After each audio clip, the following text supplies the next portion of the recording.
Hello all. ఈరోజు సింపుల్గా అందరూ యూజువల్గా తినే గోధుమ రవ్వ ఉప్మా చిటికలో ఎలా చేయాలో చూద్దాం. దానికి కాంబినేషన్గా నేనైతే పల్లీ చట్నీ చేస్తున్నాను. పచ్చిమిర్చి, ఎండుమిర్చి, పల్లీలు అండ్ కొద్దిగా చింతపండు వేయించుకొని పక్కన పెట్టుకోవాలి. నెక్స్ట్ ఉప్మాలోకి పచ్చిమిర్చి, ఉల్లిపాయలు అండ్ క్యారెట్ కట్ చేసి పెట్టుకున్నాను. తర్వాత స్టవ్ మీద కళాయి పెట్టుకొని పల్లీలు వేయించుకొని పక్కన పెట్టుకున్నాను.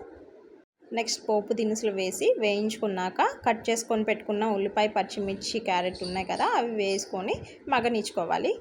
కొంచెం మగ్గాక వాటర్ వేసుకోవాలి. కొంచెం వాటర్ బాగా హీట్ అయ్యి తెల్లడం స్టార్ట్ అవుతుంది. స్టవ్ సిమ్లో పెట్టేసుకొని రవ్వ కొంచెం కొంచెంగా వేసుకుంటూ బాగా స్టిర్ చేసుకుంటూ ఉండాలి. అలా స్టిర్ చేసుకుంటూ ఉంటే లమ్స్ అనేవి ఫామ్ అవ్వకుండా ఉంటే కంటిన్యూస్గా స్టిర్ చేసుకుంటూనే ఉండాలి.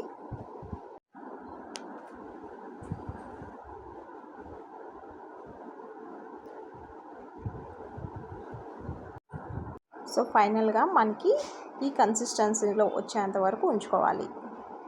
ఆల్రెడీ వేయించి పెట్టుకున్న పల్లీలు ఉన్నాయి కదా, అవి కూడా వేసుకొని ఒకసారి కలుపుకోవాలి.